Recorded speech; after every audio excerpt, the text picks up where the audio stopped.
Time. Recording in progress. It's 9 o'clock.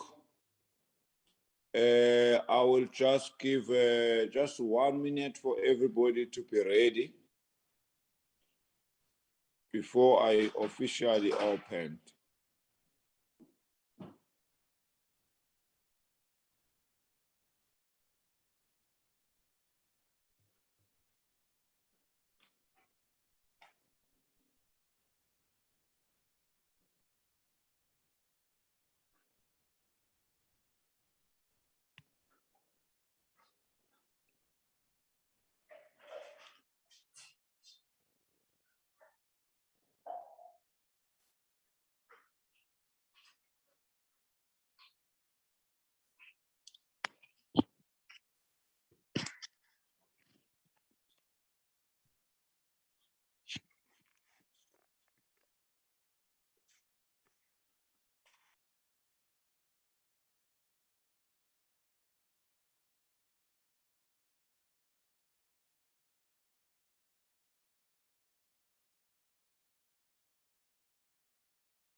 Recording stopped.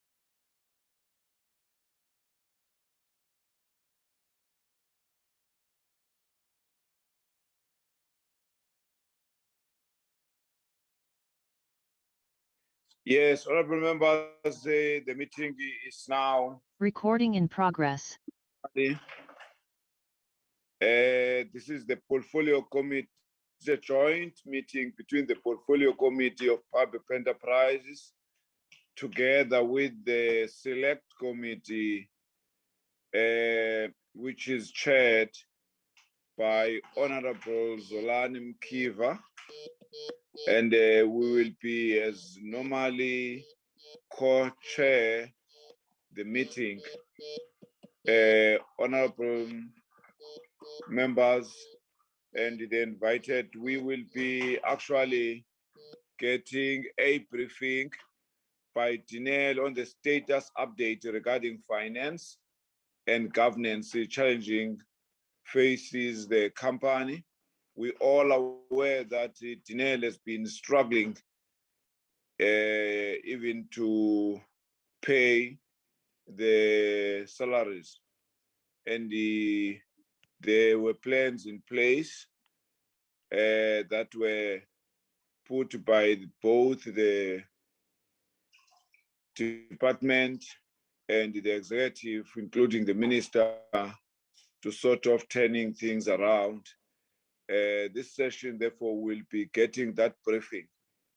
The first phase will be chaired by myself, and the second phase, which will be the engagement, asking questions or making contributions, will be taken by my colleague from the select committee, Honorable Chairperson Zolani Mkiva. And by that time, I need us to also be aware that today we have two meetings or two presentations that will be taking place, or two meetings, of course. This one is between the select committee and the portfolio committee, and it's gonna take now until 12:30, until 11 o'clock. And then from 11 o'clock up until 1, it will be ESCOM presentation. Therefore, I would like us to be more business-like in our engagement with the first, acknowledging the fact that we'll be having another session, which will, of course, another joint committee with Mineral Portfolio Committee. Honorable members, can we go quickly to the secretary to present us with apologies?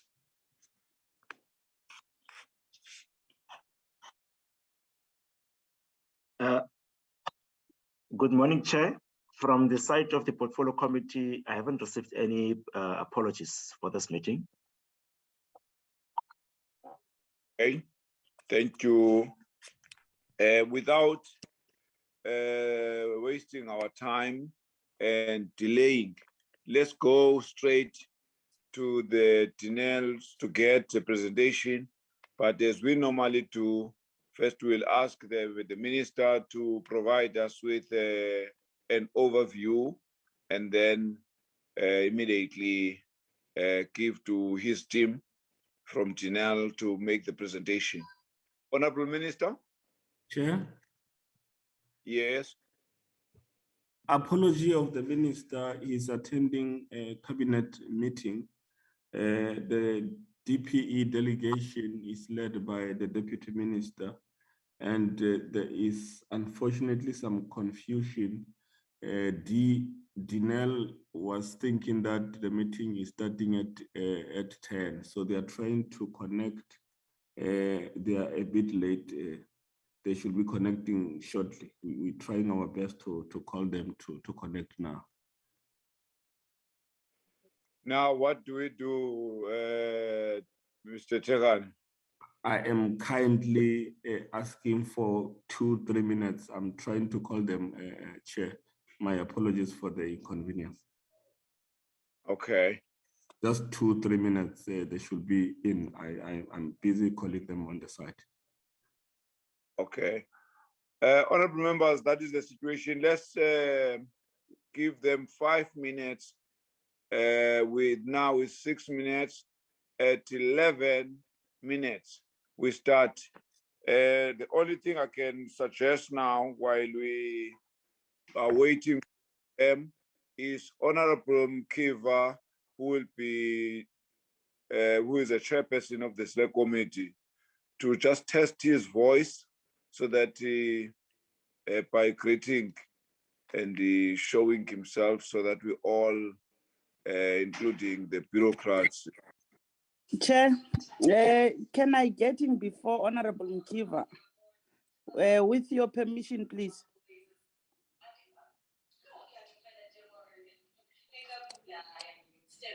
Sandy, Ibambi, the microphone. Oh, sorry. Tea time. Babu No, Mkiva. for me, it was just testing. No, chairperson of the portfolio committee, in the interest of time, I am here in the meeting, but I think for ease of reference and for ease of the flow of the meeting to manage time properly, I don't think we need to engage in a cumbersome process. It's fine. You can take us through. As I said, co-chair, can I tender my apology? Chair, can I proceed? Story man, I know from last week I've been giving apologies. The other PCs demanding a bit. We are in a process of shortlisting and making interviews, but I'll be in until 11. Can I be excused around 11, Chair? Okay.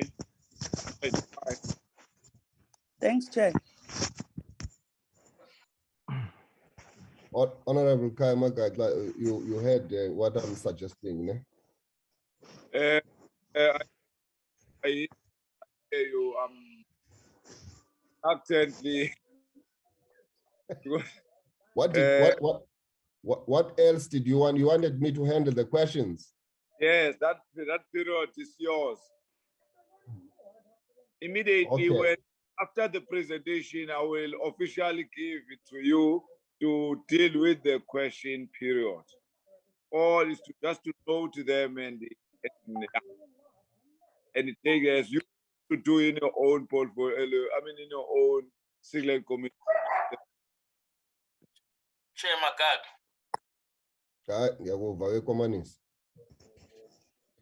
Chair Magag. Honorable Media. No, simply put, he is requesting to be familiarized. That for now you run the process, then in the near future, then he is able to follow your footsteps. That's what he is saying in a sense. Oh, you are misrepresenting me, man. Now you're going to do that.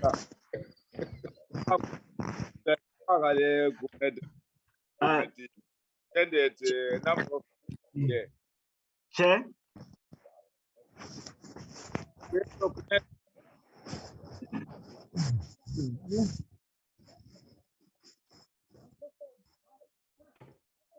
Kumede.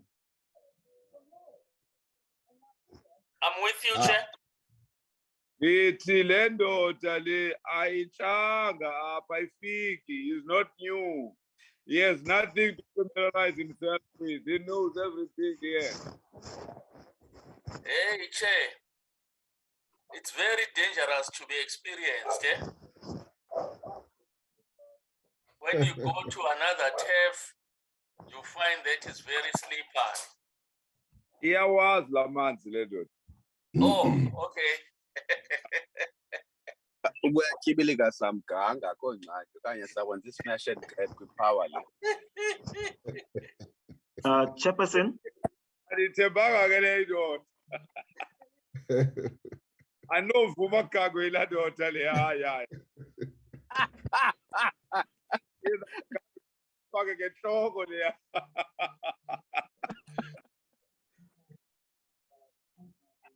Hey, there's an improvement. Ukwankwa is in the meeting. Hey, let's clap hands. Ndiya kwi-chief whip set 10 usaqhwaba unjalo. Chair,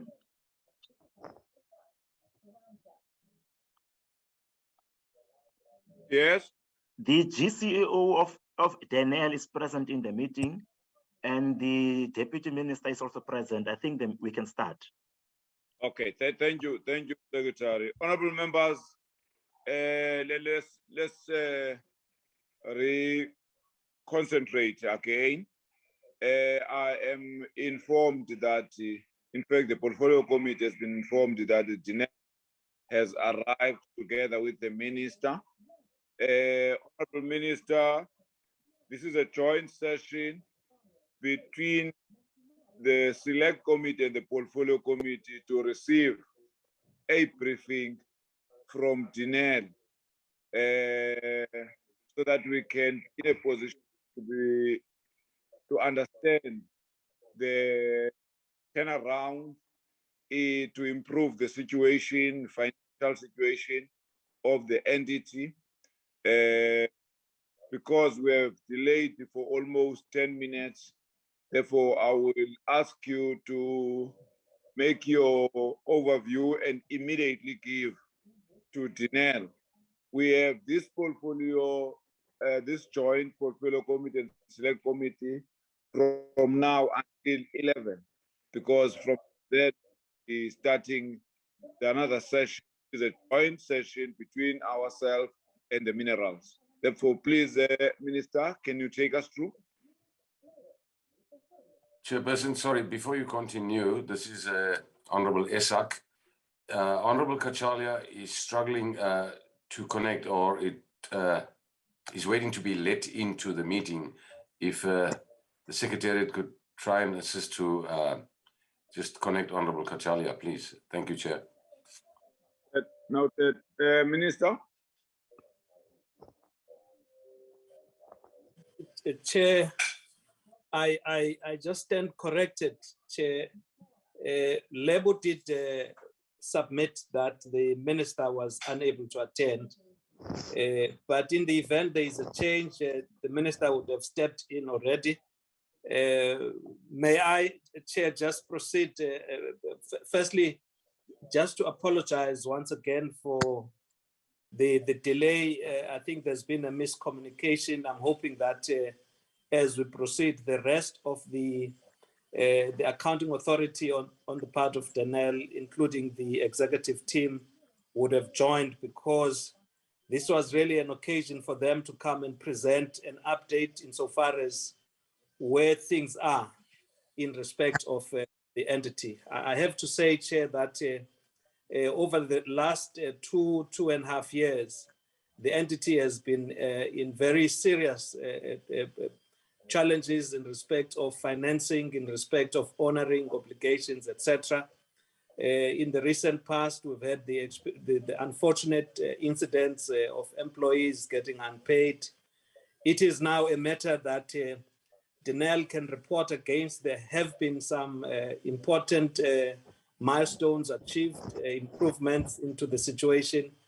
It is needless, though, to say we are not yet where we should be in terms of a sustainable sense of a set of events to set the entity into a state of permanent recovery or full recovery, if I can use the word. So, Chair, having said that, may I then hand over to the board, perhaps maybe the group chief executive will do the presentation. Thank you very much, Chair. With your permission, then can Denel take the floor?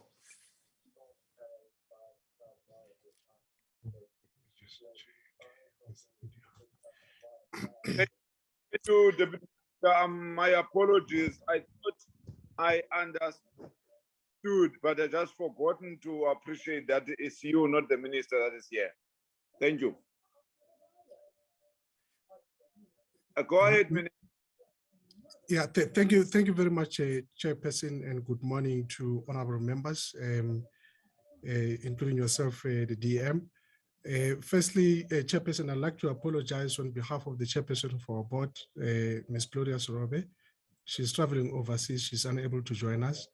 However, some of the board members will join us at the later stage, as there was a bit of delays with regards to the link to join in.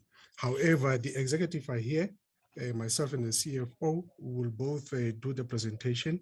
So, Chairperson, I'm going to give to our CFO, as the presentation today really deals with the financial matters in a whole. So I'm going to give her the platform to take us through the presentation, and then I'll fill in at the later stage or on the presentation. Thank you very much, Chairperson. Good morning, Chairperson. Good morning, honorable members and the DM from DPE.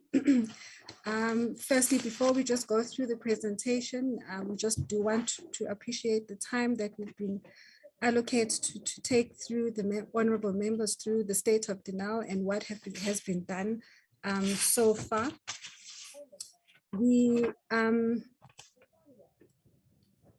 I'm going to just stop the video so I can move through the presentation if the Chairperson will allow.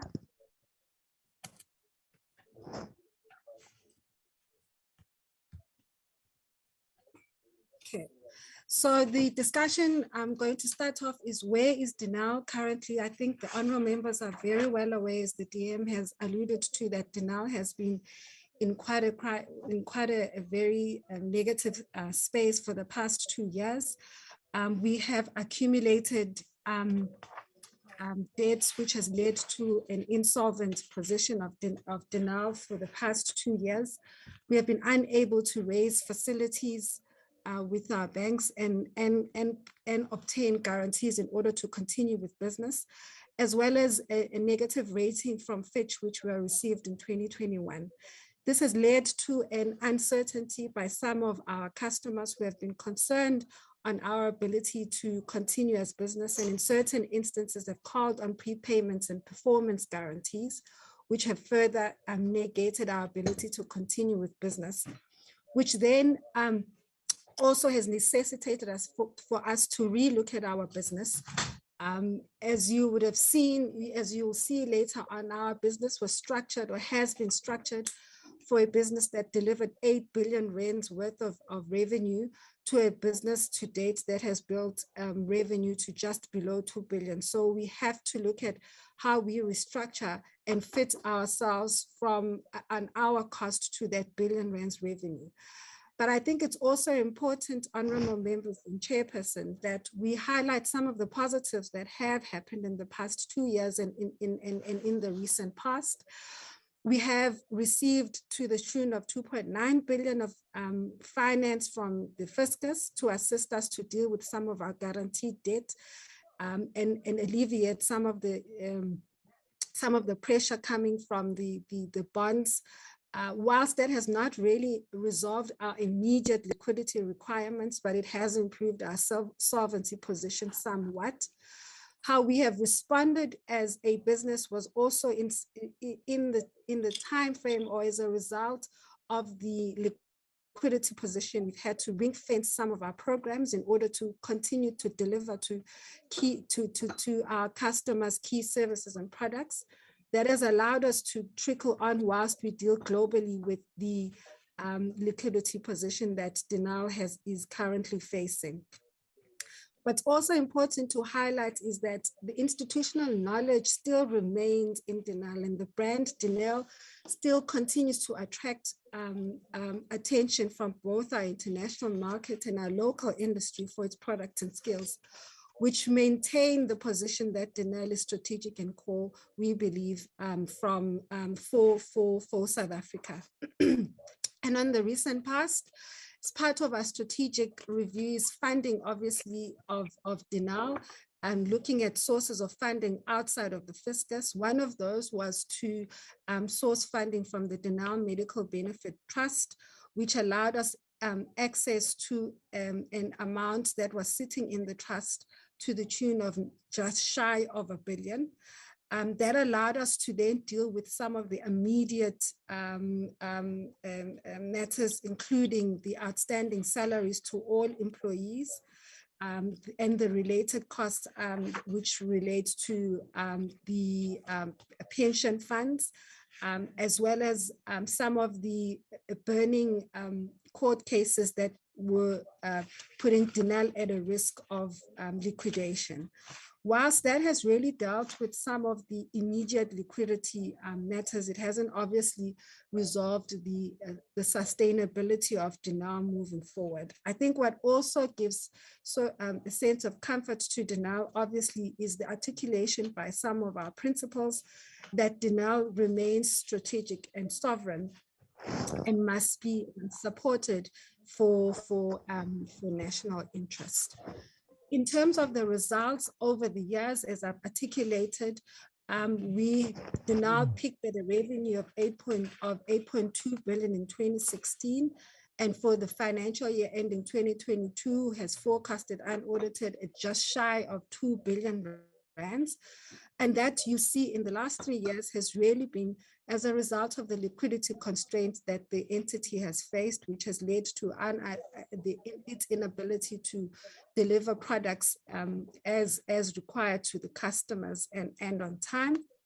I must also highlight that particularly in 2020 and 2021, there has been issues coming as a result of export permits relating to NCACC matters, which further negated our ability to deliver in time to our clients, but also in order to be able to receive new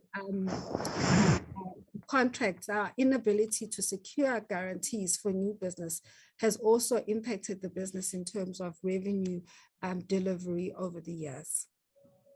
Of course, as the revenue has plummeted, we saw then also Denel going to making losses from 2018 moving forward. But I think what's also critical is that the profitability levels have been constrained. Typically, industry norms shows us that a business in defense will have profitability to the tune of 7% to 10%. And we have fared far less to that, linked not only to revenue lines, but our ability to profitably deliver contracts to industries as a result of the high structure and under recoveries that have been sustained over the years. Coupled with that is the high debt levels, which you will see, which also has an impact in terms of high interest costs, which has further negated the profitability margins of Denel. As indicated, we've been technically insolvent since 2019, with high current borrowings since 2017, which have led to a high finance cost. And as we said, we've seen a reduction of the borrowings, and of course, we see then the benefits of that, which has led into the reduction of interest in the last financial year.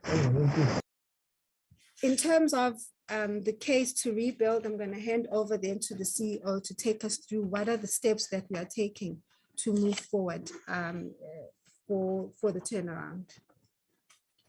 Thank you very much, CFO, and thanks again, Chairperson. As the CFO has mentioned, Chairperson, that the picture doesn't look so good. It's not as rosy as it may seem.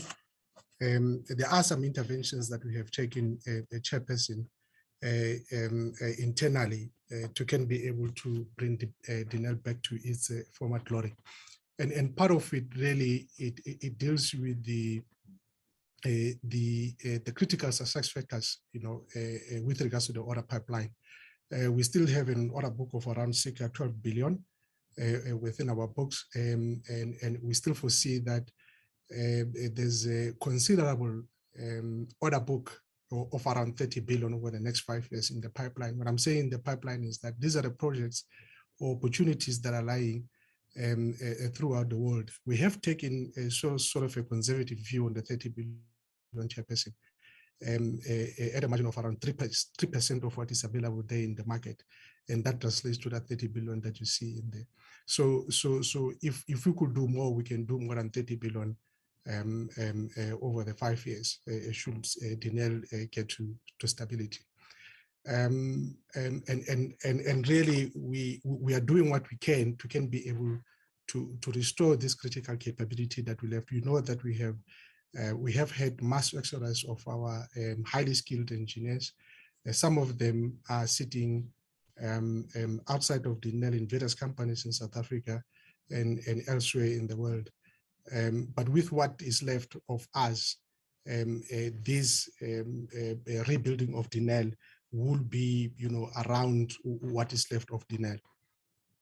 So those capabilities that are sitting outside, we really want to leverage as well on the defense sector. As you know, that the defense sector it's quite big, considerable in that it employs around 12,500 personnel in it. So we still feel that Denel can still leverage its critical capabilities through this sector.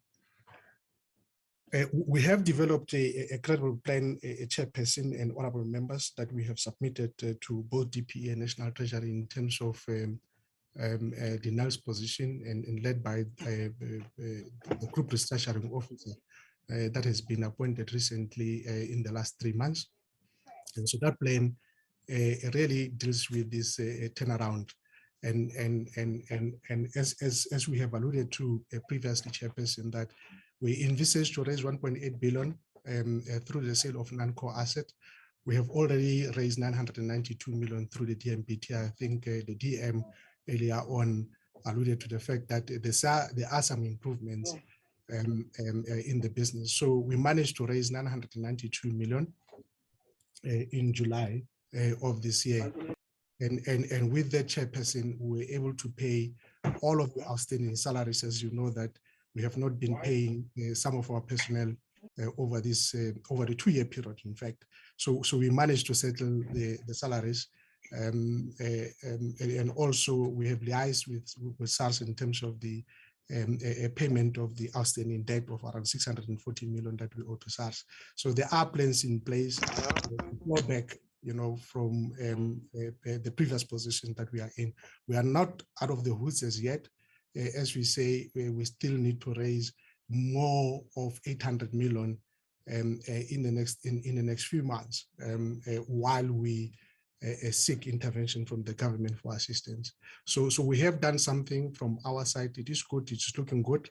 The 800 will raise out of some of the processes that we have undertaken, and we hope that in the next 3 months, those will materialize and bring some money back into the coffers of Denel. So the approach to this, Chairperson, to bring in Denel into its former glory, really would like to stabilize the company in unlocking the shareholder funding and sustaining the current business with regards to the customer base, where we said, look, there's a 30 billion out there, or more than the 30 billion out there in the market. And this is something that we need to go and grab to ensure that we bring Denel to sustainability. In terms of the growth strategy, there are operational efficiencies that we have faced over the period of time that we'll try and terms of the business process reengineering, looking at our business processes and so forth, to ensure that Denel of the future becomes sustainable. So all of the issues that we had in the past in terms of the projects being late and all of that, we have a view of it, and we think we got a good handle of how the future will look like for Denel going forward. So if you look at the next steps, Chairperson, you'll note that there were issues with regards to the stakeholder management, specifically our relationship with our major stakeholder, which is AMSCO. I think in the last 4 months, we have made some strides in making sure that there's an alignment. That alignment is working, is yielding progress as we speak. We have the steering committee, which is chaired by the two chairpersons of the two boards, and us as the executives that are sitting in that steering committee to align of matters of interest for the country as well as for the two entities to coexist going forward. So the stakeholder engagement and it is very key for us to can be able not only to sustain Denel, but as well to ensure that the safety and security of the country is being protected. Key things into the interventions, Chairperson, are 2 bullet points that talks about the restructuring and reducing the cost base. I think those are key for us to can be able to move forward. We have a lot of redundancies in the system that we have to reduce, unfortunately. With the loss of our skill-based resources, we are now being forced to redefine how we conclude some of these projects. And of course, yes, as we said, some of them will conclude with partnership with the defense sector and some of the private sector. So we really have to streamline our business processes in order to accommodate this new Denel. You'll know that Denel of the past, we used to own the whole value chain from the time that we design to a point where we execute and build this program. So we wanna get the industry involved in our value chain, and hence the change or the interventions that we have that we're mentioning in here. The revenue levels, as the CFO has alluded to, that they are very low at the moment, and for us to can be able to support, you know, the sovereign security, we really have to make sure that we ring-fence, we do flexible resourcing of personnel to can be able to execute on this. I spoke about the DOD and AMSCO in terms of the alignment chairperson and the partnership with the industry, and also that we want to create more jobs for Denel. Denel used to, at its high time, used to employ around 3,600 people. We are sitting at around 2,000 personnel at the moment. And we hope that with the restructuring process and the growth plan that we have, that will increase our indirect jobs and direct jobs in the business. Yes, it might not happen in the first 2 years, but we foresee that the future looks good and we'll be able to employ more people within the organization. And of course, yes, as I've alluded to, for us to be able to be sustainable, we want to be customer focused, suppliers partnership, bring in strategic partners, and also have employees that are aligned and energized. You know, for us, we can be able to be sustainable. Chairperson, there are issues of governance, of course, that have been raised before, and like I said, there were some things that has happened in Denel that we are now taking care of. You will note that in the state capture report, there were recommendations that we are implementing, and part of it really deals with the board of directors during the time of Mr. Mancha, as he was the chairperson. And of course, the process is unfolding to really look into his fitness to hold office as an attorney. So that process is unfolding, Chairperson. We are taking actions with regards to the state capture report. There are other matters that have been mentioned in the state capture report. For example, the establishment of a body to focus on recruitment, for example, and that is where DPE is coming through. The issues relating to SIU investigations, as you can see on the VR laser, the formation of a VR laser, Denel Asia, suspension of executive and so forth. These are all being dealt with by the SIU. They've been handed over to them, and I think some of them they are reaching the peak of conclusions. These are the SIU investigations, Chairperson. You will know that Denel in the past has done a lot of forensic investigations. And some of these investigations, they come out of those forensic investigations that were dealt internally to deal with those governance issues. And some of these, in fact, the most of all of these suggestions that came out of those forensic report or recommendations per se, Chairperson, have been sent to the SIU for investigations and then hearing to be concluded. I won't go through each and every single one of them. And however, you can see there's a telespace, there's a VR laser issue, there's a chart matter that was flagged, the appointment of the Hampa attorneys, the siphoning of the IP, specifically in Denel dynamics and so forth, and some of the transactions with regards to the procurement. All of these matters have been handed over for SIU investigation. Chairperson, that will bring us to the end of the presentation. I'll hand over to you for the proceeding, Chairperson. Thank you.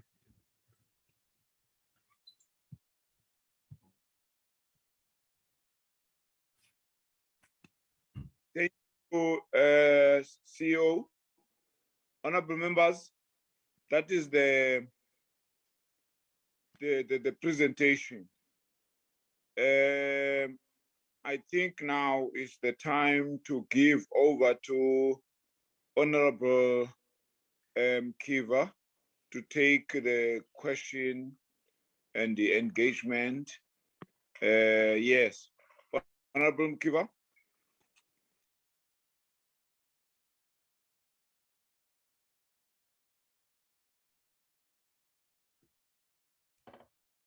No, thank you. Thank you, Chairperson. Let me start off by appreciating the presentation by the Deputy Minister as well as the team from Denel. And I will now be giving the opportunity to the honorable members to raise their questions. I'll recognize those who raise their, if you can raise your hands in the platform, and please, the Secretariat must help me in the instance where I might have overlooked some of the honorable members. But as I can see from my side, I have Honorable Isaac, Honorable Mwenya, Honorable Arnolds, Honorable Kachalia. Those are the Honorable Nana, Honorable Ngwangwa. In that order, honorable members, we'll start with you, Honorable Isaac.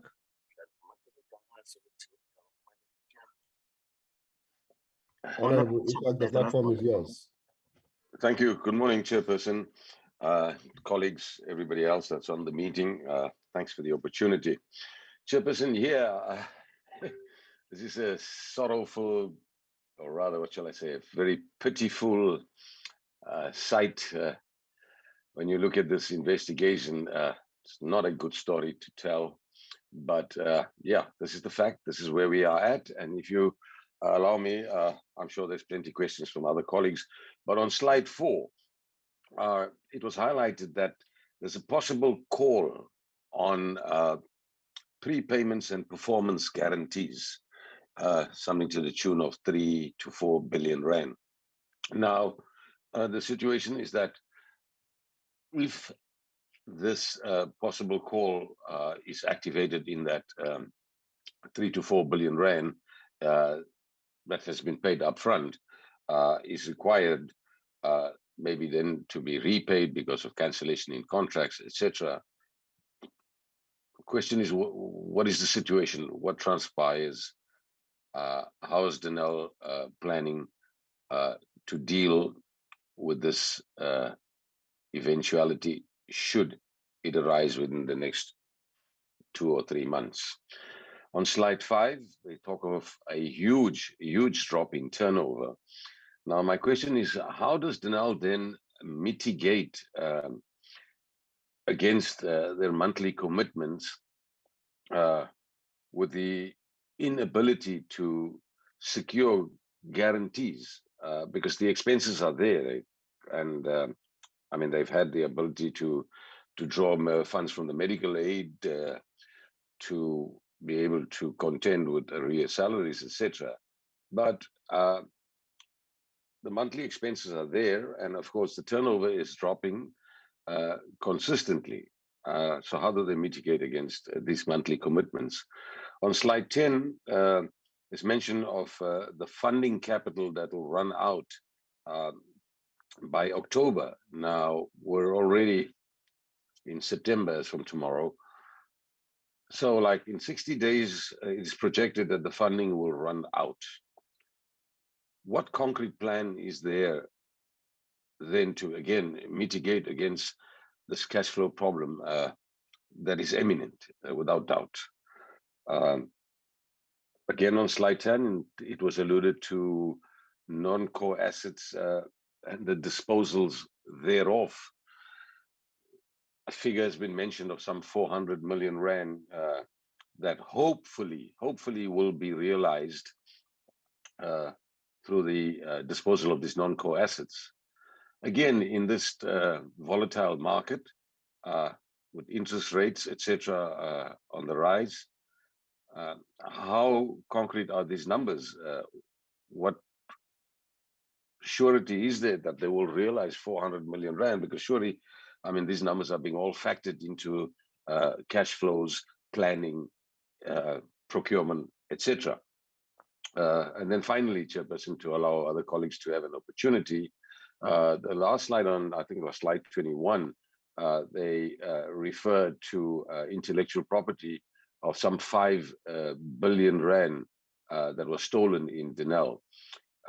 Yes, it's been given to the National Prosecuting Authority for referral, etc. This is a long, drawn-out processes. In the meanwhile, again, how does Denel plan then to mitigate against this intellectual property, or to the value of some 5 billion rand, because it's obviously going to affect the business going forward in the next 6 to 12 months? Chairperson, yeah, I'll stop there for now. Thank you. Thank you, Honorable Isaac. We'll now give the opportunity to Honorable Ngwenya. Thanks very much, Chair, and also thank you for the presentation. Honorable Chairperson, my question is as follows. I want to check what is the appointment status of the Chief Restructuring Office of Denel.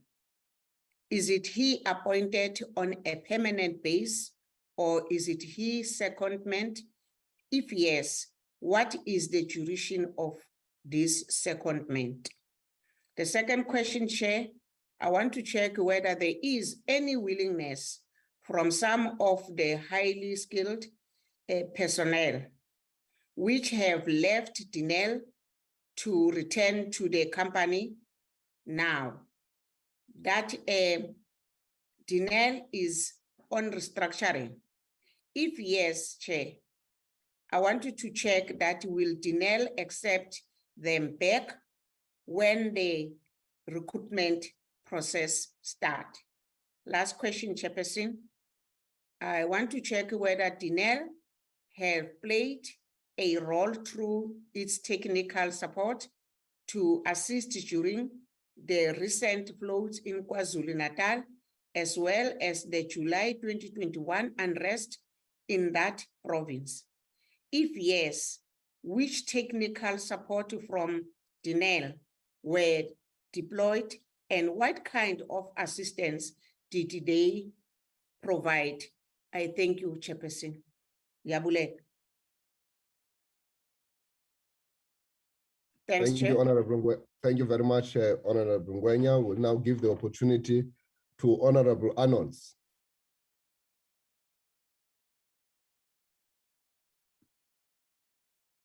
Thank you, Chairperson. Chairperson, yes. I would like to pose the following questions to Denel. We all know that Denel has lost so many employees, and we would like to know what the current status is and do they have sufficient staff to restart operations. Then, Chairperson, we all want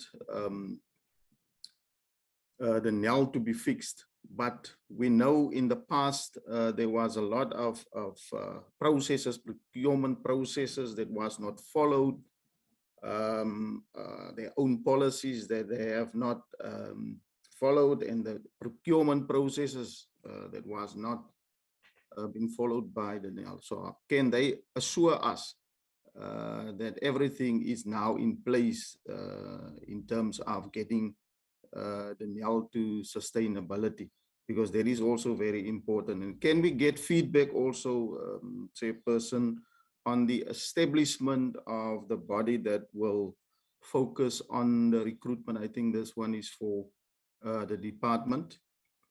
Then, Chairperson, the 640 million owed by the NEL for SARS, can we get feedback in terms of what the arrangement is, and then how will they deal with the payment of the outstanding SARS money?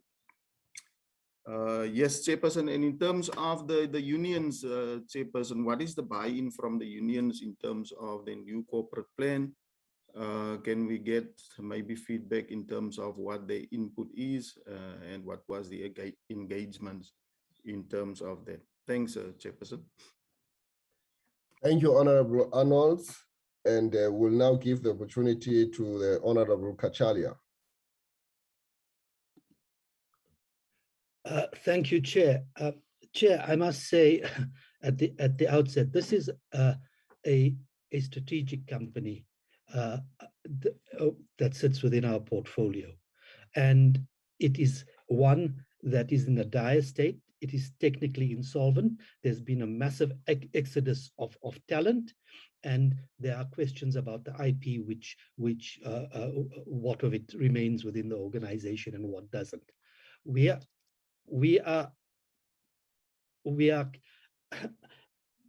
I must say, in my experience, having sat both as a director and as a chairman in the private sector on boards of all sorts of companies, listed and unlisted, if I had then in the private sector received a presentation of a company in such dire state as this one, which is full of word salad, wish lists, scant figures, no detail, no timelines, I would have thrown it out. This is not what we need at this stage. We need to understand a whole bunch of things. From the medical benefit monies that have come in, I need to understand what the impact is going to be on members' benefits. Which elements of Denel are deemed to be strategic?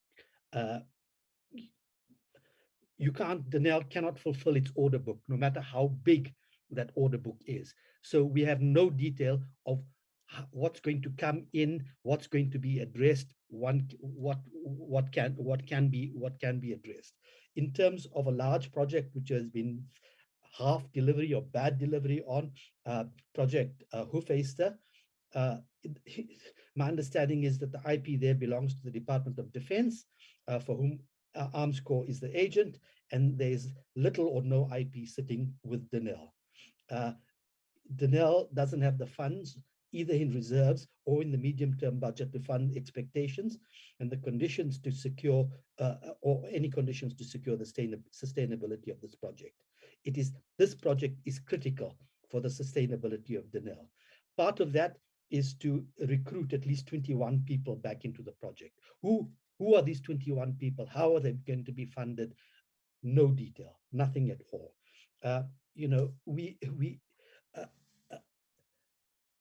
we need to find out what components in terms of this project, Hoofester and Badger, are already in the possession of Denel, and what is its values.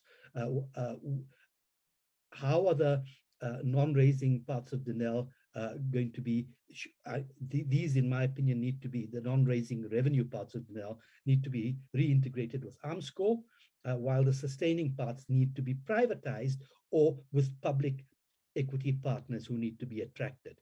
So that harks back to my earlier question: what is strategic, what is not, what can we bring? There are private sector players who are waiting to come into this area, but no detail, nothing about this.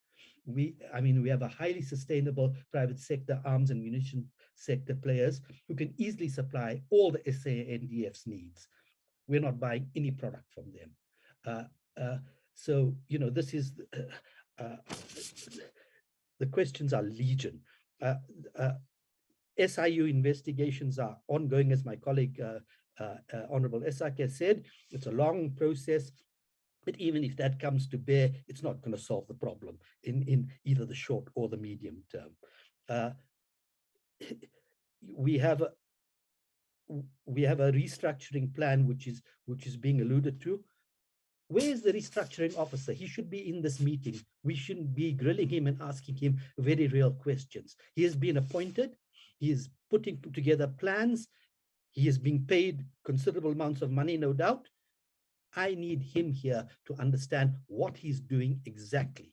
And he and the chief financial officer have to answer in very real terms. I'm getting no answers from this presentation, if you can actually call it that. How are you going to bring back the exodus and the IP that has fled the company? It exists in foreign shores at the moment. It exists in people's heads. They have been employed elsewhere. They are being paid proper salaries with proper futures. How are you going to get these people back? Who are they? Who have you been speaking to? Who have you in the private sector have you been speaking to at all? What, you talk about stabilize, sustain, grow. These are pipe dreams. These are words anybody can utter. I mean, at least when I sit with in this committee and I look at ESCOM and I look at Transnet when they present, their presentations are reasonably cogent. We can actually get to the heart of the matter and say, this project, this much money, this timeline, this is what is being done. This is the impact on the company. This is the impact going forward in the short term, in the medium term. It fits into our strategy in this particular way. Nothing exists here. I'm actually utterly appalled, and we need answers, and we need answers immediately. This is just I have no words. Thank you. Thank you, Honorable Kachalia. We'll now give the opportunity to Honorable Nana. Good morning, honorable members. Colleagues, Honorable Kachalia has used the word pipe dream about 3 times, and I will resist to use it again, because it is what he has just called it. It's a pipe dream. The entire presentation by Denel. Honorable members, Denel is trying to pull wool over our eyes. They are throwing big monies, big amounts of 30 billion, but when you listen deeper to what they're trying to say, it's actually wishful thinking. It's not orders that they are chasing. It's not orders that are in their books. It's something that they are hoping to achieve. What steps are being put in place to achieve those wishes? It's very clear there. There is no plan. Denel is living in hope.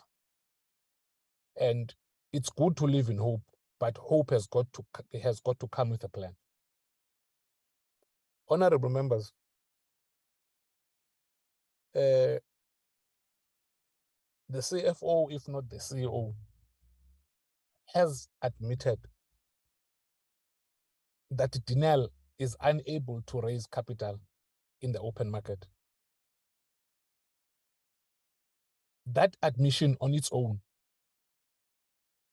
suggests that Denel will continuously be looking to National Treasury for bailouts for them to survive, to at least pay salaries. Now, what I would want to ask from Denel, you have a tarnished image in the open markets. You have been downgraded by credit ratings agencies. How do you hope to raise money and survive as a company, other than closing shop, count our losses, and move on?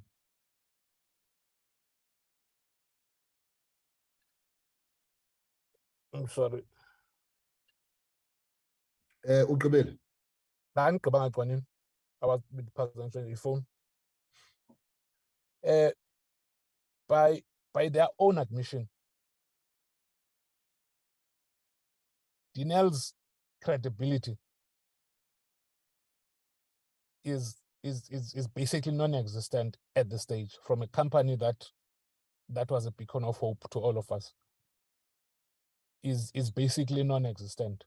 Now, how do they hope to retain the very few customers they have and also attract new customers if they have such a terrible reputation because of their financial situation? How do they hope to do that? And lastly, Chairperson, highly qualified engineers left in droves to the private sector. Others have started their own businesses. My question is, what are the factors that led to such highly qualified engineers leaving Denel? What was the contribution of affirmative action that led to these highly qualified engineers leaving Denel? Thank you very much, Chairperson. Thank you, Honorable Nana. We will now give Honorable Gwangwa an opportunity. Over to you, Honorable Gwangwa. Thank you very much. If they left because of affirmative action, they must leave again and probably also leave the country if they don't want transformation as a side issue. Chair, the the issue is, for me, when you talk about Denel, what do you call that thing when you go to a company, to these companies? Oversight. When we went on oversight, we were given an indication of this 30 billion rands as pipeline business. And it seems like it's the same figure that is always bandied about when we ask as to how much pipeline business do they have? Because pipeline business, as I understand it from the private sector, is business that you have worked on, that there's a possibility that if you go through the processes because you've initiated them, there's a possibility that they might reflect on your sales book or sales register. It's not pipeline business because you've called a friend or you think business exists somewhere. Now, the problem with this pipeline business, I don't get the sense of how much of this pipeline business has actually been converted into sales for Denel. Because then, if there was a direct correlation between what they have in their pipeline business book and sales book, then you would not have what you have on slide 5, which shows a massive drop in turnover. Now, link this, it means that this thing needs to be scrutinized, because we must not be excited by these 30 billion, 40 billion rands if it really amounts to nothing at the end of the day. The second issue is, you see this thing of saying we're going to sell non-core assets. It's the right thing to do, but if you are not making money, if you are not able to bring in new business, you are just playing marbles, because then the problem you're going to have is like you are selling your goosey, whatever else, and selling some of your clothes because you believe they are not necessary. but in the end, you're not able to bring in any revenue and to ensure that the business is sustainable. So there's only so much that the sale of non-core assets can do in the medium to long term and in trying to improve the cash flow situation, but it's not going to help you to turn around the business. That also needs to be scrutinized so that there's no over-reliance on the sale of non-core assets, as opposed to saying, how do we make the business viable? How do we make sure that we're able to generate revenue, increase sales, and not just pipeline business? You see, pipeline business, without any action plans and proper concrete plans to make sure that we realize those sales. The other important aspect is to say that we need, if you're dealing with finances and then there's going to be a call on the guarantees and so on, there needs to be a contingency plan in place. What contingency measures are they putting in place in the event that these end up occurring? I'm not getting a sense of how that is going to be done. I'm not getting today a sense of how this very dire situation can be turned around. What I am getting is that the company is still in a very dire state. Things are falling apart because the center cannot hold, and that is then pushed back to parliamentarians to consider and to do something about when we're expecting answers from Denel. They should also be telling us, remember we were talking, one of the things we raised was that the SAPS was not even buying ammunition from Denel and all of these things. Meaning internally as government, we should be having the conversation to say, how far are those processes? Because they would inject immediate cash flow if we were to make sure that we use our own Denel for services, some of the services they offer and stuff like that. Thank you, Chairperson. I have to then jump from this meeting to the Chiefs Forum at 10, Chair. Please pardon me. Okay, thank you, Honorable Ngwangwa. We will now give the opportunity to Honorable Nemadzinga Chabalala. Ndiyabulela Tata Mkiva Ndiyanikahlela this morning. Let me greet everybody in the meeting, also the Deputy Minister leading the delegation. Firstly, you know, when vultures of doom keep on using words such as closing shop and Denel to invite a lot of private partners without even quantifying what will be the private partners do really insofar as them having commitment to the country's sovereignty. And I want to say to these vultures of doom from where I'm seated, that Denel is and remains a strategic and sovereign asset and should be prioritized to ensure and safeguard the country's defense capabilities. Perhaps I hope these vultures of doom should be in a position to underline that if they can intercept. Now, my name still remains Judith Nemadzinga Chabalala. I want to ask Deputy Minister, why has it taken so long for DPE and the Department of Defense and National Treasury to come to agreement on the future of Denel? Denel was able to access 992 million through its the DMBT. Now, Denel should be in a position to account for how this money was utilized and how the balance, if any, will be utilized going forward. In my opening, Tatumkiva, I asked a question when I made remarks around the importance of safeguarding the country's defense capability. I just want to ask, you know, perhaps the executive can assist in responding to this matter. My question, I want to know, if there were to be a war in South Africa, and God forbid, or any, threat of some sort, Denel being in the status it finds itself in, what would become of the country's defense mechanism? Because this is our country's immune system. So I want to know, that will Denel be in a position to contribute insofar as defending its country in the state it finds itself in? perhaps the Denel people could also be honest and tell us what will be the case, so that when we speak about treasury and we say we're not funding Denel, we must take ourselves serious as a country.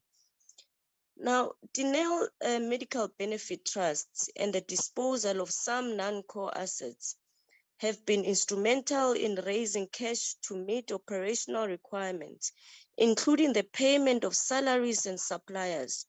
I want to know, how will Denel meet the funding for operational requirements, and when the cash raised through the Medical Benefit Trust and the disposal of the non-core assets runs out? And this one I would have wanted to ask it to the Minister of Public Enterprise, actually. I would also want to find out really, you know, the National Treasury's commitment to reducing the stock of public debt to attract capital inflows has crowded out public investment in these SOEs. And this is in turn makes SOEs susceptible to reliance on international financial markets for access to cheap credit and foreign exchange needed for operational purposes. Now, sadly, the US denominated debt exposes SOEs to two types of vulnerabilities, and reality is that the first one, a currency mismatch between the income generating activities and debt servicing costs, aggravated by exchange rate of volatility. And secondly, policy risk, as the sustainability of the US denominated debt position is at the mercy of a foreign central bank, particularly the US Federal Reserve Bank, which sets policy rates with no regard for the fate of the South African SOEs. How much of investment does Denel require to stabilize its financial operational sustainability? Contracts and export permits related issues with NCACC are partly responsible for Denel low levels of revenue. This means that failure to address these issues would effectively mean that the government is undermining its effort to return Denel to its financial sustainability. The question becomes, how are the inefficiencies, ineffectiveness, and unpredictability in the NCACC being addressed? My last comment and question is that there has been an exodus of employees with critical skills in engineering, production technicians, and design and development technicians at Denel. Moreover, Denel intends to further reduce its headcount to achieve a restructuring cost required for the implementation of the new business model. The question is, how will Denel implement its new business model with limited capacity as far as employees with critical skills is concerned? Thank you so much, Chair of the session. Diabulel. Thank you very much, Honorable Chabalala. That was the last honorable member to raise a question. Honorable Kachalia, I see your hand is still up. Is that a heritage hand? It's a heritage hand. I'll remove it. Thanks, Chair. Okay, thank you very much. Chair, sorry, it's Chabalala again. Unfortunately, my member, Honorable Gumede, is unable to raise his hand. So as his VP has asked me to ask you for indulgence and give him a chance. Thank you. Okay. Honorable Gumede, we will grant you that opportunity. You have every right to, if you are challenged technologically, at least the colleague is on standby to assist you. Over to you, Honorable Gumede. Thank you, Chair. I thought my hand was up. It is unfortunate that the little skill I have does show me that my hand is up. But be that as it may,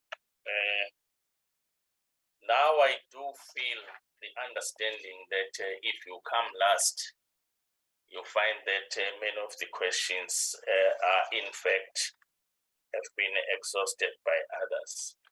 But I just want to be the sideliner in this respect. Let me acknowledge the report and greetings to you, Chair, your co-chair, as well as members. Welcome to Denel. Pleased to meet you, as well as greetings to the Minister, DM, as well as the department. Chair, let me start by saying, I hope it becomes clear with Denel that the little time we have, we accumulate quite a lot of questions that may not perhaps could have or be answered in a very satisfactory situation. I'm saying, Chair, we need Denel. When the organization is in crisis, we need to be much more closer to them so that at least we understand the nitty-gritties of the sufferings that the organization is facing. I want to go to the comment perhaps by the chair. Chair, your opening remarks, I think it's unfortunate that today we have a very saturated program that does not give an opportunity to Denel to say we treat them or we take them as the by the way. Because if we have a limited time, especially it's quite long that we have not engaged with Denel. In fact, we needed the whole day to make sure that we are satisfied. I remember even last time the PC even went to the extent of saying, let us, if we have asked question, let's not be responded to verbally. It may be better that if such questions are also responded to in writing, that was going to help us because we need these things to remain to us as a record. So it is critical. All what I'm saying to you, Chair, should we get an opportunity, let's make sure that we have another bite with Denel. But it does not mean that the questions that have been forwarded they are not answering them in the true sense of being honest, because some of these questions are very much deep and we need to understand them as we may want to understand. It's very worrying. I want to say, what if with Denel, some of all these things that they are hoping to achieve or get are not forthcoming in terms of the order book, in terms of the application that the DPE has forwarded to Treasury, as well as the NANCO. What if all those things are happening? What is the strategic plan, the fallback position to make sure that at least Denel could be resuscitated? I can see that if you read this presentation, it says to us, we are close. But my understanding is that we are very too far to achieve, in fact, what we want to achieve. I'll be interested to know that the new plan that Denel is putting, how much it will cost. The Treasury was to do the assessment, and has that assessment been completed? And what is the outcome, the results thereof? We talk a lot which in fact, I think this is a very big question that for quite some time we have not been paying our staff. And yes, we managed to secure a billion, which other members, and in fact, it says in 2 months' time, that money would have been exhausted. The biggest question currently is the staff being paid?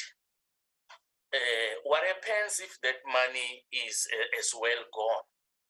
And no one talks about some other people that may have left during the period or during the engagements, the doi and whatever, the courts and all that, people wanting to leave. No one tells us how many of those have in fact left. And we're talking a plan here, and the contingent of staff or people that have left. And it would be interesting to know from the side of Denel that if in fact you are to start the operations, do you have enough staff? We've learned from Alexco. Alexco, in fact, was trying to have a cost-cutting measures, and 150 people were in fact retrenched. But when Alexco was to do its work, it was unable because it was short of its staff, and the engineers have gone. The CFO talks proudly about, yes, as a positive factor, that we still have the institutional knowledge as Denel, but the intellectual property is gone, and very much of those people with knowledge of Denel have left Denel. How are we to survive as Denel? So, and I'll be interested as well to know, perhaps we are no longer interested, the assets that were auctioned, can they be recoverable? Is there any sense, or it's a stuff that was already obsolete in a sense, you no longer need them? It looks as if perhaps whether it's the government or Denel or the DP, we seem to be undermining the caliber and the capability of Denel. The only source that we have for Denel is the defense or arms. Denel can do quite a lot other than be dependent on defense. So it's very critical that we are in a position that we try by all means to use the capabilities that Denel have. But Chair, lastly, I still put my request that let's get time and have engagements with Denel. Let me wait there for a time being, Chair. Thank you very much. Thank you, Comrade Honorable Chabalala, to allow me then. Oh, there is a hand. I still have a hand, Chair.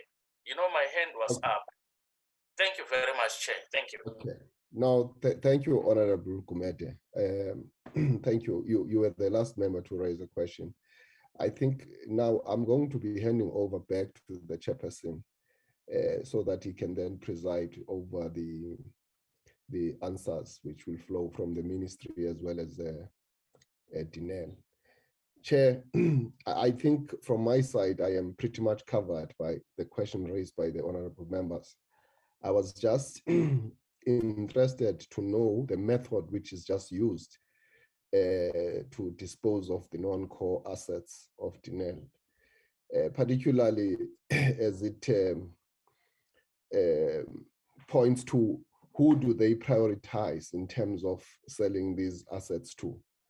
Are they prioritizing South Africans, particularly the Africans and Blacks in general, or it is just a question of the highest bidder being given the opportunity to buy these non-core assets? My second question linked to that is that are all these core and non-core assets here in South Africa, or we do have some of them sitting elsewhere in the world? The second question would be that Denel, when it was established, it was more of a shelter employment organization, of course, focused on the defense mechanisms in the country then. I just want to understand, has the company transformed to the extent that it is now modernized and has moved with times in terms of embracing technology? Is it advanced, or is it not in a position where it could find itself similar to that situation which happened to Nokia, having been overtaken drastically by Apple? So I want to understand, how far have they gone in terms of modernizing and embracing technology to the extent that they are in the fourth industrial level of the revolution as it talks to IT.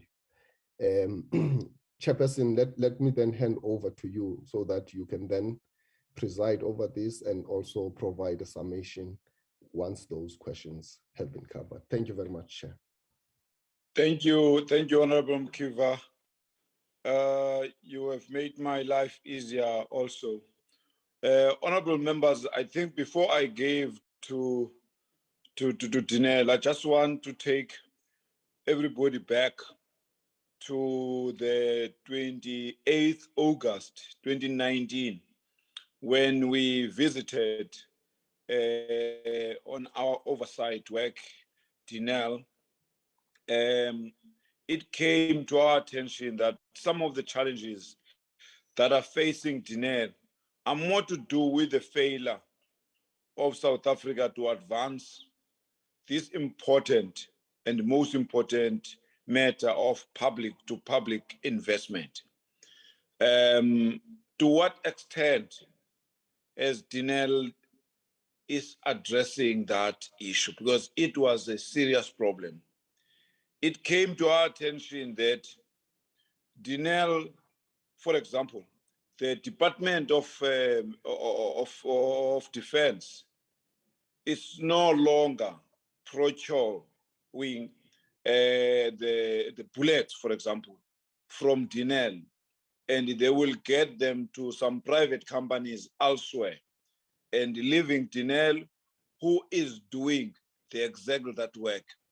That's just one example, because there are other things where the departments will have to procure products that Denel, as an entity of the state, is actually producing.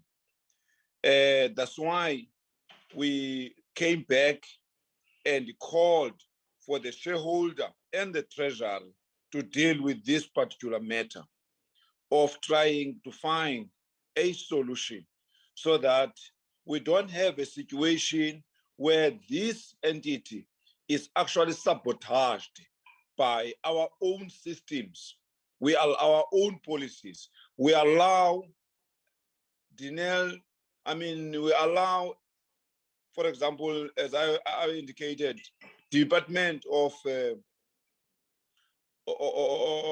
Defense to buy guns from somewhere else and leaving their own entities. That's the major problem that we raise. Secondly, we call for the diversification to be taken into consideration in Denel, appreciating the skill that our own country has invested in building them in this entity for many years. We have acknowledged when we visited there that there are highly technical skills that are extremely essential that are there in Denel that we are not utilizing. Perhaps we even noticed that people in Denel, they can build a car. We ask ourselves why we cannot build ambulances so that our state can get cheaper local produce of these ambulances to, in fact, to help our own hospitals. We raised that when we visited Denel. We called for this diversification. To what extent have we moved to deal with that particular matter? Lastly, we also call for the treasury to save this national asset called Denel as a matter of national interest.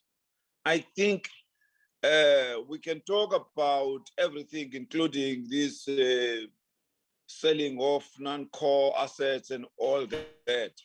But to what extent our own treasury, with the limited resources that we have, we use to save this entity that we have been building for many years as the country, which is also very important, not only for the security of the country, but also for heritage and everything of our country. Therefore, I would love when the ministry and Denel responds to this, also take into consideration those, because we went to Denel and witnessed the importance of that entity and both the skill that is there, the material that is there, and everything that is there. We felt that it's necessary that Denel must remain our state-owned entity, and be helped by this. We, of course, appreciate the damage, of course, inflicted by the state capture on Denel. We would love to continue seeing any person who have committed crime to be arrested and rolled in jail. We want, in fact, that it will be fast-tracked by by our justice system, so that those people can be taken into task for the damage they created to this entity.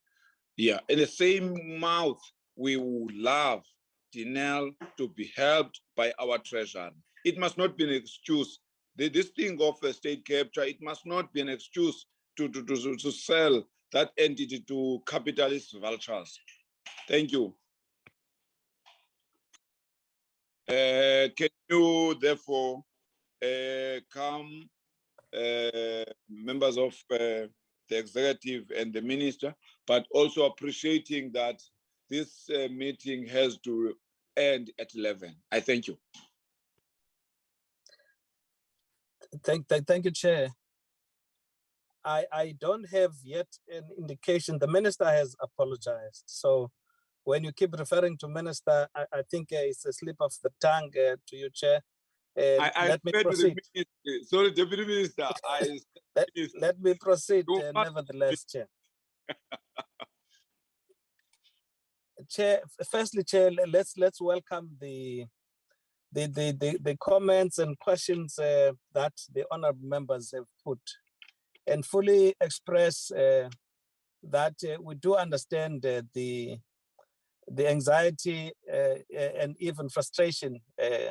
I don't want to sound mean, but I think that level of frustration with the way things are, we do share, we understand it very, very much where honorable members come from. I'd like to say that over the last 2 financial years, we have really been seized with getting Denel to a state of health, employing virtually everything we could, including making requests at the Treasury. Initially, we have not, and at least we believe that we were not finding that the Treasury was responding truly to the plight we were presenting. I though can say now, fully understanding the challenges that the overall national fiscus is faced with, but there is a very clear commitment that has been demonstrated, at least thus far, from the requests we have been making. It is, however, not near enough to get us into a position in which we can see all the wheels turning. it's a matter to which I'm going to just speak to a little, because then the rest of the other matters, the executive team, including the board, I've seen some members of the board are there, can deal with. There's just so much that we can do, but beyond a certain point, we would really need some financial injection into the entity. Good enough, and we acknowledge it. The intervention has really also provided relief in that the guaranteed debt to which Treasury has really handsomely come into play in respect of the 2.9 billion. It has really relieved and enabled that some of the interests that had been onerous, that had to be paid there, have since been put aside. But that does not add near enough in terms of the operational requirements going forward, so as to place the entity into a path to sustainability. I would really say, in all earnest, we would not come to the committee with an intention to pull wool over the honorable members. Surely, if it appears like that, far from it, we are not. We're dealing here with an entity that is considered and really is a strategic national asset. It's important to the sovereign of the country. And what we have also placed a high premium in is the interdepartmental, intersectoral engagement, because Denel by itself would thrive even much better if there was alignment with the Department of Defense, the procurement avenues within the Department of Defense, ARMSCO in this instance, so that the programs can be better aligned as the first step. But we do know that even the Department of Defense itself is faced with very serious budgetary questions, in which case some of their programs and projects either have been delayed, suspended. You would know that also the Department of Defense is talking to reducing the staff numbers in terms of soldiers, owing to the overall financing environment that the country is facing.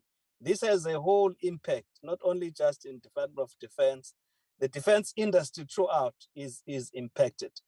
But we have then said, let us work on a restructuring, and I'm sure the entity will speak to that, so that we could really try and customize what we do in respect of the programs that can be fully funded, and to build our capacity once again in keeping with that. So it is really a path to recovery that we are in at the moment. And I'm sure we can do with I don't take these the criticisms that are leveled here in any other way other than the support that is being given, the support which may as well be rung even when we meet in other contexts with the financing authorities within the country, that is at the level of the Treasury, because it is absolutely important that the defense of the country is really taken very seriously. I'm not saying it is not. The questions that border on really asking about the ins within the entity, I think the board as well as the executive team is here to deal with. And where there was anything outstanding, Chair, I'll come back. But I think the frame is that more or less. And I think, Chair, at this point, we should let the board, let the executive team, under the guidance of the board, take us through some of the questions that speak to the very direct questions, the IPs, the issue of the CRO, etc. Can I plead with you, Chair, for that? I was just merely doing a broad fill and overview kind of a response to some of the very legitimate concerns that the committees have expressed. Can I ask the board to come in as well as the executive team? Thank you very much, Minister. I see that our chairperson has raised her hand. Chairperson, Ms. Gloria, probably she would like to come in before the executives can sum up the answers. Thank you very much, William. Thank you, Chairman. Thank you, Deputy Minister. We appreciate the meeting. We appreciate the questions. Most of the board members are here and quite to back the executives to answer some of the questions. Let me answer first on the CRO. His absence is actually in the Eastern Cape and is struggling with a connection, what you call intermittent connectivity. He's trying to log on. When he does, he will show up, but he's in the Eastern Cape. Where he is, it's a problem. That is why he is not here. So apologies for that. The question on his appointment was a question as to whether he's permanent or is contracted or secondment. Currently, he's a secondment from SAAT, which ends today. And the intention is to keep him for 12 months as a contract, because also SAAT cannot second somebody for that long. So he needs to be contracted by Denel. And so he will be here for 12 months. I hope I've answered. I think it was Honorable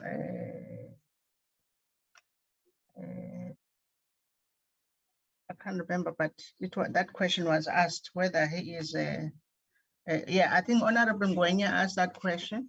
So he will be contracted to Denel for the next 12 months. When you use the emphasis of contracted, because the nature of his presence is in that form. And we can thank really SAAT for now for helping us for the last 3 months as a secondment, because they had to help us carry the costs that come with that.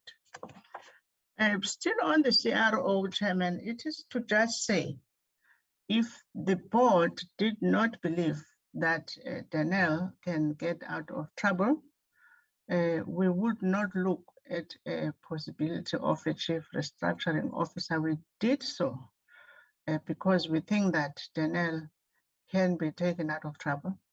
And so a CRO backing, making sure with the full executive of the and the board to make sure that we do have, for example, credible turnaround plans in front of Treasury. I think Honorable Nana was worried about pipe dreams.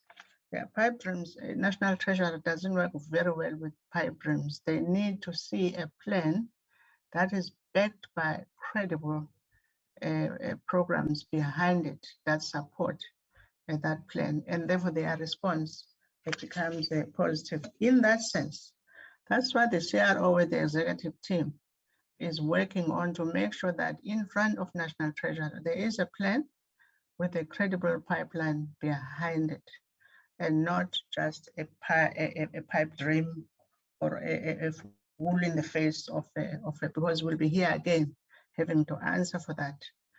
The reason we're comfortable with the turnaround plan, partly, and I'm saying partly, the steering committee between AMSCO and Denel is meant to do just that, unlocking all those opportunities that are sitting between AMSCO and Denel. That steering committee is the executive team, both sides, and it is backed by the two chairmen, Dr. Dexter and myself. We are part of that steering committee, and to make sure that whatever needs to be unlocked there between AMSCO and Denel, it is done. It's a steering committee that we put all our hopes in it, because the bulk of what we're looking at is sitting there in AMSCO, including how to rearrange and make sure the hoof-hasted programs and stuff like that are being given the credibility that they should be.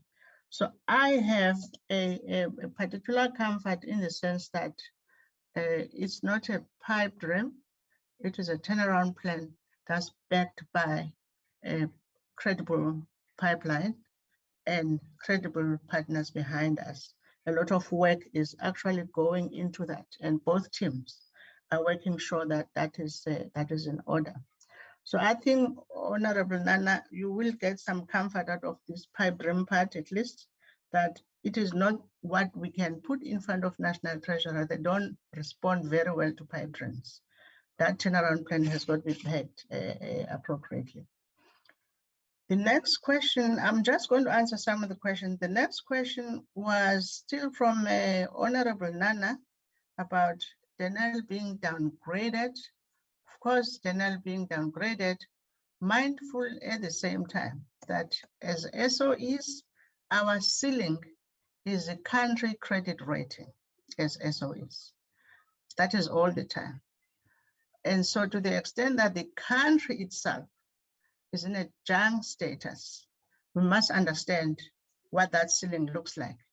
And so Denel will do its part to make sure that its partners can see it in its own form, but our ceiling is a junk status. And we try our best to make sure that on our side, our own downgrading is dealt with properly. Mindful that we will always be under the ceiling of the country. That's how SOEs work, because the guarantees and all that are coming from the government. The last piece I wanted to answer, then William and CFO and other board members you can deal with. Oh, Honorable Kachalia, you asked something about the medical aid members. What is the impact on them? This program on the medical aid, it took more than 2 years because it was a very sensitive program. And to do that, we had to work completely with the members, with their representatives. We also had to make sure that everybody is protected.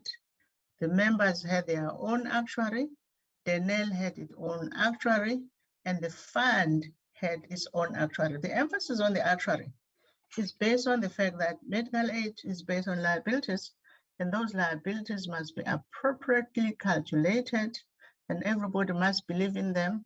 And so when we secure members with a platform that will secure them until the end, it must be because those liabilities are appropriately calculated. It is very, very critical.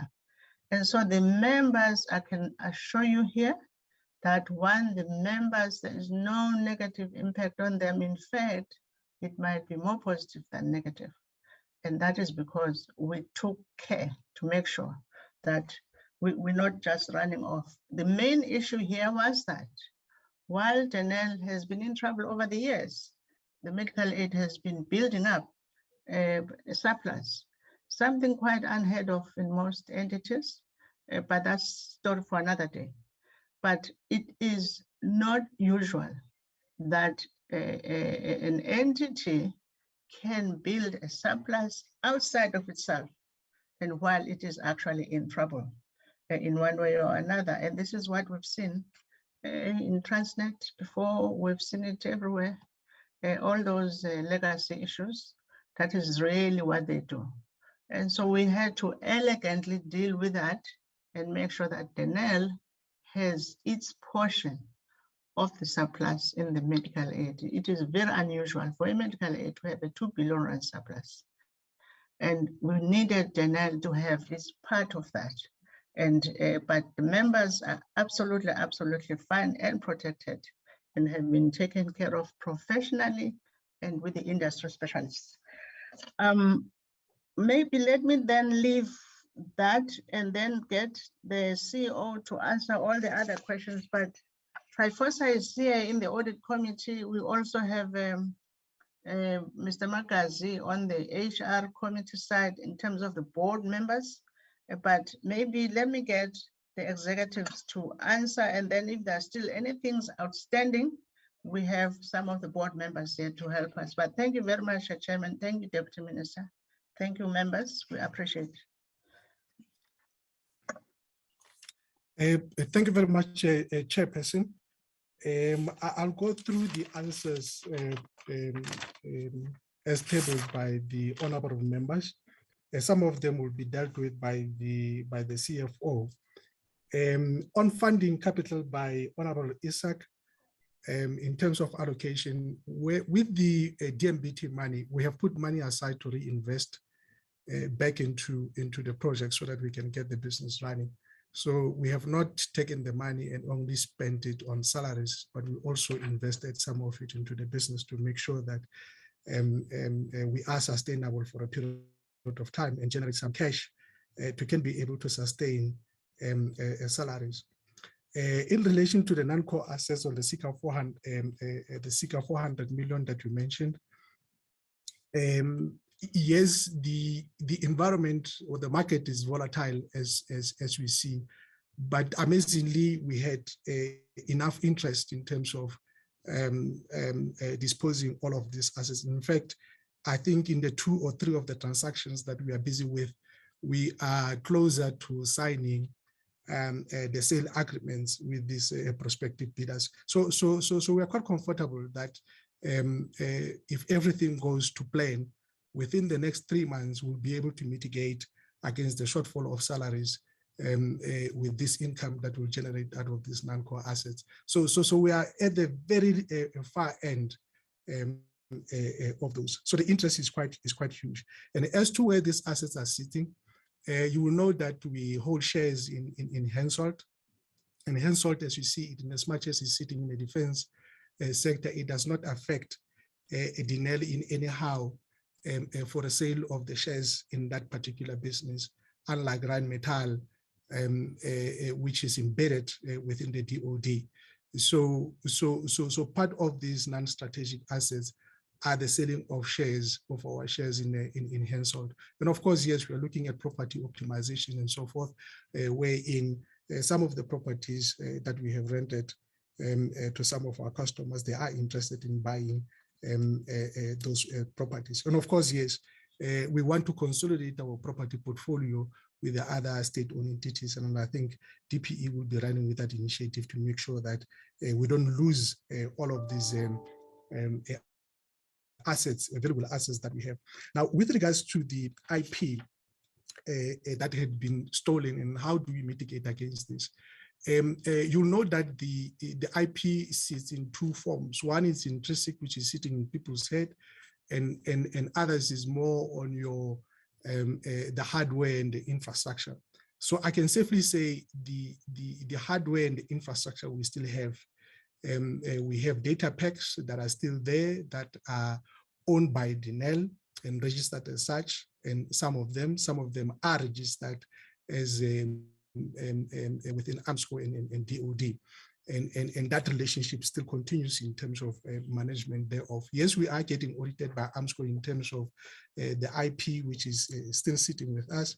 And we have put measures in place in terms of updating our own business processes in terms of approval of disposal of IP and as well upgrading our ITC systems. And we are moving into a consolidated ERP system as part of the plan going forward to answer that specific question wherein we can mitigate against people stealing the IP. Honorable Ngwena alluded to the fact that if the highly skilled people are willing to retain, yes, they are willing to retain. In fact, some of these personnel that I have left, they are well experienced at the age of 50, 55, 60. Some of them have left purely because they needed to cash in their pensions. They have nowhere else to go except in there. That's what they know. And they're still out there in the market. They are accessible because some of them we are contracting them back. However, there are others that are sitting in certain companies outside of Denel that we are able to reach out in execution of some of our projects. And also they are willing to assist in this regard. I think the stability of Denel will be able to bring back those people that have left because they're still interested, even though they're sitting in other companies, they're still willing to assist in their own personal capacity or within those companies that we have a relationship that we can access these particular resources in our shores.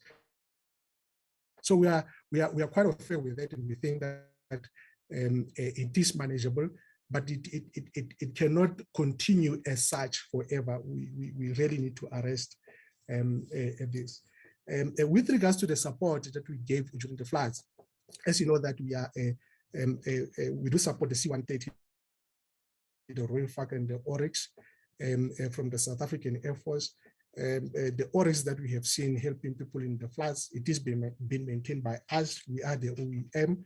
We have sent engineers during the floods in Natal to assist the South African Air Force as well as the South African Army on the Caspars. So we do give that background support to the SANDF. Even though we do manufacture and design, remember we are not in the forefront because we are the backup support of the SANDF. So wherever they are, we are there. I mean, even in Mozambique, we have our engineers assisting on the C-130. We have the REFAC, which is in the Central African Republic. We are assisting there off because, as you know, that the REFAC is our product. We do maintain it. So the support is vast, but it's at the background of at the back of the SANDF. With regards to procurement processes and all of that, we have since updated our procurement policies, and we are continuing to update it as and when we see gaps. And we have seen that, I think it was last month that we re-updated it again to close all of the other gaps that we are seeing. So we are continuously monitoring that in terms of governance. We are updating our DOAs, which is the delegation of authority, to make sure that all of these things are in place and we mitigate against some of the shortfalls. With the 140 million that we owe to South, there are payments in place that have been agreed between ourselves. The CFO can expand on that. And yes, we do have buy-in from the unions led by the CRO, and we are continuing those engagements. There have been several engagements that has happened on the last 3 months. In fact, since last year we started the strategy, we have been engaging the unions, and they are supporting us. We have not seen any resistance at this stage, but we'll continue engaging them further to make sure that there's an alignment between us. Honorable Kasheria raised a question with regards to the Hofester and how we're going to fund Hofester. Hofester was done in 2 parts. There was a phase 1 and a phase 2, and the phase 1 dealt with the design of these specific vehicles. I think there were 5 variants that we built. That we designed, and phase 2 dealt with the actual manufacturing of the actual vehicles. So the first part, which is the design part, that still needs to be completed.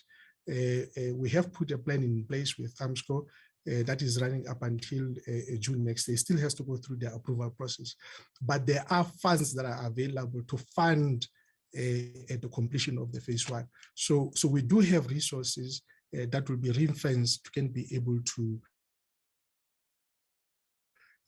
complete the phase 1 part of the project. The phase 2, it has not been decided upon, and once that has been decided, we can then see how we're going to execute phase 2. But we still got resources, even though some of the resources are sitting elsewhere in the industry.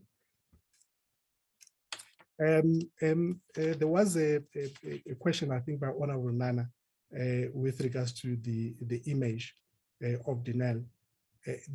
Yes, the image has been dented to the fact that the exodus of our people in our ability to execute in some of these projects really affected us, our inability again to raise some of the bank guarantees and so forth. However, because of our robust products and these products have been battle proven to can be able to stand against oppositions as well as the competitors out there. There is a greater demand of our products, and we have seen with what is happening in Europe that there's a lot of inquiries regarding some of the old products that we have, not even the new ones, the old ones that we used to own, and we have discovered them that there's an interest in them in the market.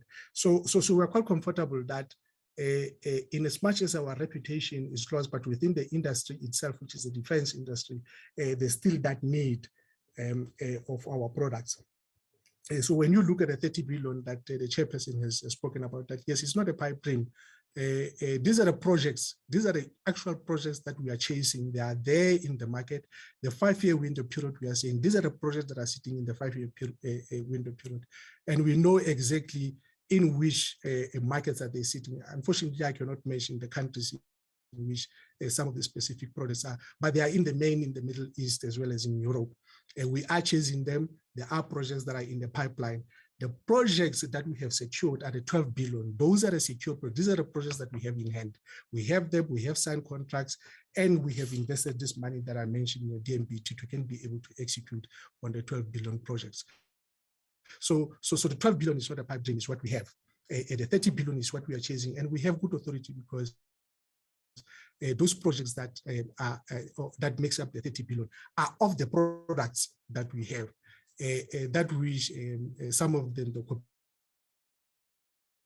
competition is very and we know that if we can get our house in order, we'll be able to execute or be able to sign some of these projects. And as to what contingency plans do we have in case anything goes wrong? Yes, as I've said, we have these strategic assets that are at the far end, and I'm sure it can take a month or two to be concluded and complete the Section 54 final approval to the ministers to conclude. If that happens within 3 months, we'll be able to get money. That is our fallback plan. However, the truth is, yes, indeed, we can sell the assets, but we are not going to be able to sustain the company if we don't get extra revenue. So the other revenue stream, and I think it's Honorable Gumede and Magata, they mentioned diversification. We are trying as far as possible to diversify the company and to focus on a non-defense sectors. For example, we have a cooperation that we have with SATS with regards to the maintaining some of the helicopters that we have, like ESCOM, other SOCs like ESCOM and Trustnet and so forth. And we have done that work before, but at a very low scale. But I think we have to be aggressive to can be able to capture that commercial market. So we are trying to move into the commercial market in parallel with the defense to make sure that we are not dependent on the defense sector alone.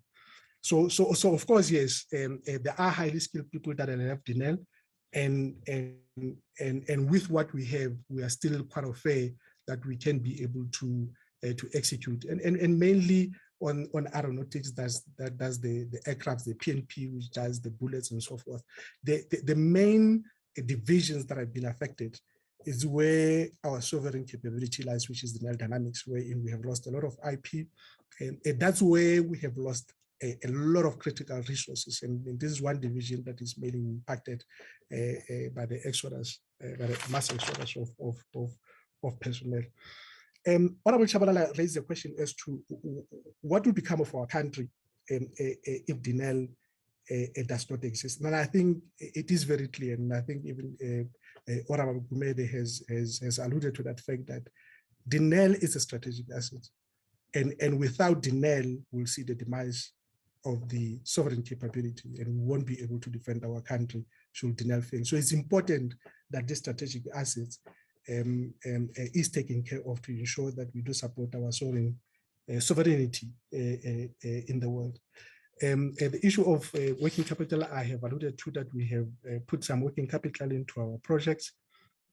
With regards to the permits, we have the industry commission that deals with this.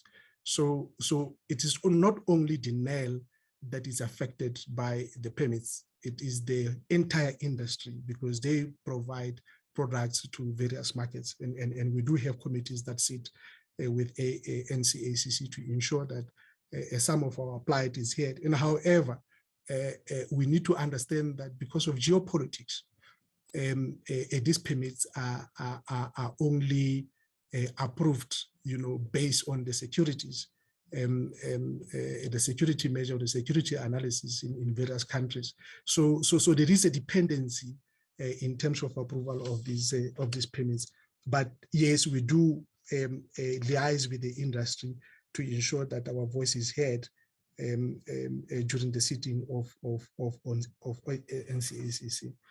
There was a question with regards to the headcount to say, since that Denel is moving to restructuring, do we have capacity? Yes, we do have capacity in some aspects, as I said, of the business. in some aspects of the other business, we don't have capacity. But what we are dealing with in the main here, it's really your support functions. And when I say support functions, I'm talking about finance, I'm talking about procurement, HR, and supply chain. And that's where the most contingent of our restructuring is going to be. And hence we are saying all of these aspects of business, they're going to become part of the shared services.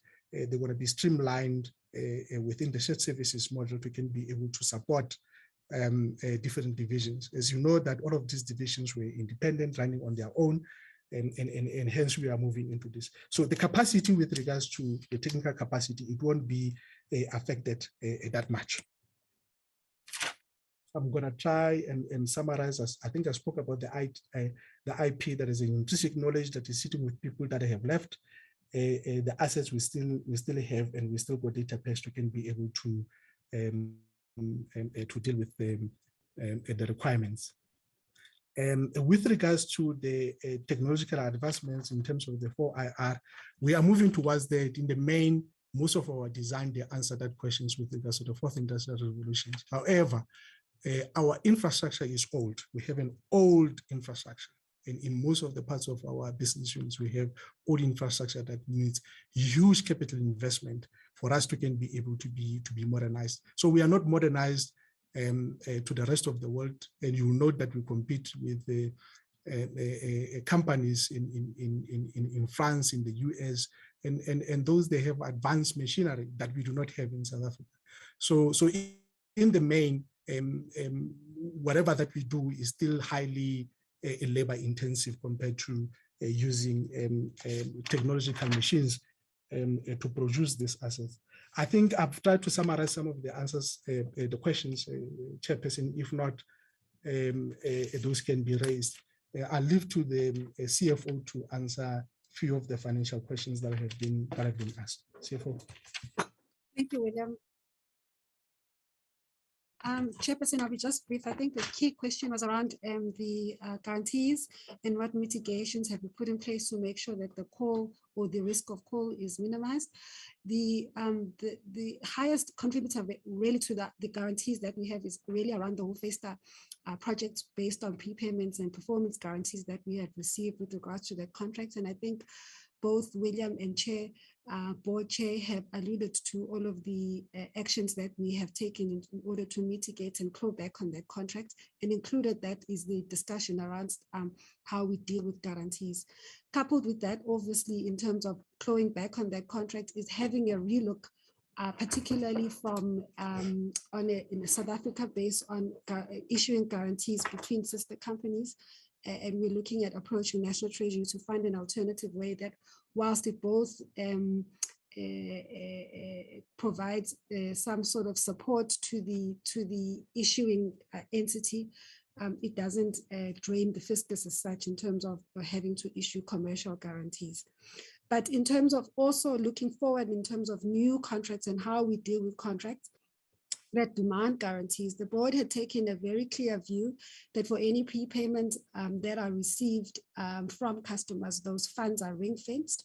And we've utilized, and in line with that decision, that's how we've approached the market to say to potential clients that for future business, we would ring-fence your funds and therefore negate the requirement for issuing a prepayment guarantee. Of course, the client will have sight of those funds and utilizations of those funds in order to mitigate or rather reduce the reliance and requirements to issue payments guarantees in future in regards to new contracts. In terms of SARS, we've tabled a payment plan that deals with legacy debt with regards to VAT and pay-as-you-earn up to May next year, which they have accepted, and we've actioned that. In terms of the utilization of the DMBT funds, the board was very clear in terms of utilizing that funds. Number one, we needed to secure the strategic assets, which is Denel, and therefore any impending legal actions that may hinder that were dealt with. And included in that was obviously making sure that our employees are dealt with, because of course our employees are a strategic asset. So in that regard, the DMBT funds have, number one, used to secure the assets of Denel, two, dealt with employees, and three, partially dealt with working capital for the future whilst we await final decision coming through from our shareholder in terms of funding at a much broader perspective, because as we've initially or previously highlighted, a 1.8 billion that Denel have put in forward to that as a commitment to come up with the funding is not enough to deal with all of the legacy requirements to sustain the business for the medium to long term.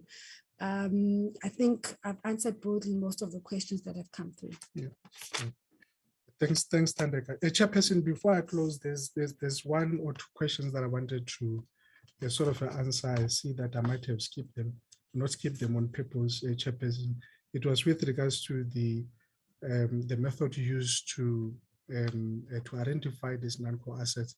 As I've alluded to, these non-core, as you see, it's mainly on the shareholding that we owe in other businesses that are really not have much effect on Denel that we like to expose. However, the critical one in property that has not been concluded as yet, yes, it is non-core in the form that we are not in the property business, and we thought that by exposing some of these or disposing of some of these property will be able to give us some cash injection, but not all of the properties. Like I said, it's only of those where we have tenants on. Whether there was a prioritization matrix, yes, there was a matrix that has been used. We have employed a transactional advisor to assist us with this process. None of the executives are involved in procurement or this bidding process. The transactional advisor is dealing with this independently. So they've gone to the market. We have gone through RFIs, for example, with Hensoldt. We have done progress. All the due diligence has been done on companies that have been criteria that have been developed in each of these assets, and those that met criteria have been identified. And hence, I said we are on the verge of signing some of the sale agreements in this. So I thought I addressed those, Chairperson. I saw that I might have missed them. Thank you very much, Chair.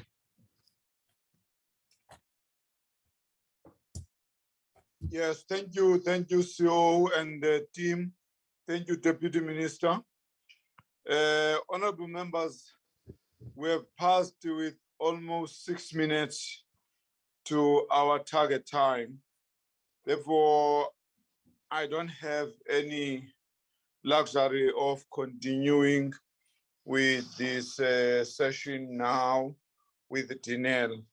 We are forced by time to thank everybody that has participated to this important session. Thank you, Deputy Minister and your team, the executive and the board of the Denel to provide us with this comprehensive input and the information that we really needed as a portfolio committee in order to be in a position to do our work of oversight properly. With those words, Deputy Minister, I will release your team because we have to have another session with a joint session with the mineral, and I'm sure they've already started joining in. We'll just give them 2 minutes to settle. Let me take this opportunity to release Denel executive and the board. Much appreciation for your contribution. That session, thank you. Chair, may I just request, Chair, that I've put on the chat group some questions which I would like written answers, given that we didn't have time for follow-ups. So if those written questions can be, by the Secretary, can be passed on to Denel and they can come back to us with written answers, I would be grateful. Thank you. Okay, no, it's fine. Thank you, Denel. Can you give us the space? Thank you very much, Chairman. Thank you very much, Chairperson. Thank you, honorable members. Thank you. Bye. Honorable members, the next session is going to be between ourselves, the portfolio committee. We'll have to release the select committee too. Though they can leave those one to remain. But the next session is our joint session with the mineral. I will just give honorable members Recording stopped. 4 minutes to at the quarter past we begin our session. Bye-bye, Chairperson Chairman. Chabalala here. Yes, I heard you Shabalala. mention that yes, Uti Deputy Minister Hambe. So bendithi No. ndiyacinga ukuthi mele ahlale naye kule Eskom. So No, sengenzela no. ukuthi please tell him not to go. It's not for me. It's not for me to release the ministry.